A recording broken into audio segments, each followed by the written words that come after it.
Welcome to Kiruba Jeron vlogs. இன்றைக்கி நம்ம என்ன பார்க்க போகிறோன்னா, வீட்டு முன்னாடி இருக்கிற சின்ன இடத்துல சில செடி மரம்லாம் நாங்கள் வச்சுருக்குறோம். அதுக்கு நாங்கள் என்ன பண்ணியிருக்கோன்னா, சுற்றி கேட்டு மாதிரி போட்டு நாய் எதுவும் உள்ளே போயிடாத மாதிரி இருக்கிறதுக்கு கேட்டு போட்டு அடைச்சிருக்கோம். இப்போ வெளியில் என்னென்ன மரங்கள்லாம் இருக்குது அப்படின்றத பார்ப்போம். இது என்னென்னா கப்பை செடி. இப்போ தான் வச்சு ஒரு 5 மாதம் இருக்கும்.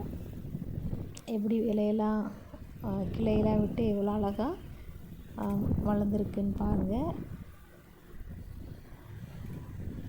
இதில் ஒரு 6 செடி இருக்கும். அதோட கப்பை செடியோட குச்சியை ஊண்டி வச்சாலே அது அப்படி அழகாக வளர்ந்து வந்துருச்சு.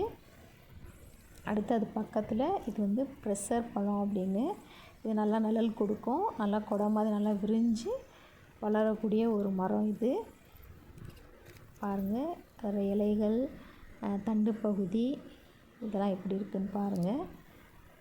அடுத்ததாக அது பக்கத்துலேயே ஒரு பப்பாளி கண்டு. இது விதை போட்டதுனால அதில் முளைச்சி வந்த செடி. அதுக்கப்புறமா அது பக்கத்தில் ஒரு கொய்யாக்கண்டு. இதுவும் விதையிலிருந்து முளைச்சி வந்தது.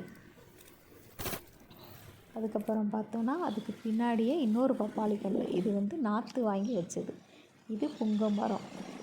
இப்போ தான் தழுத்து நல்லா அழகாக வருது. இதெல்லாம் ஃபார்மில் வாங்கி வச்சது. இது அத்தி மரம். இதுவும் ஃபார்மில் வாங்கி வச்சது. இப்போ தான் தழுத்து ரொம்ப அழகாக ஒரு இலைகளும் பெருசாக வருது. இது பாதாம் மரம். இந்த 3 மரங்களும் ஒரே நாளில் வச்சது. வீட்டு முன்னாடி ஒரு நல்ல நிழலுக்காக இருக்கணும் அப்படின்றதுக்காக வச்சது. தேங்க்யூ.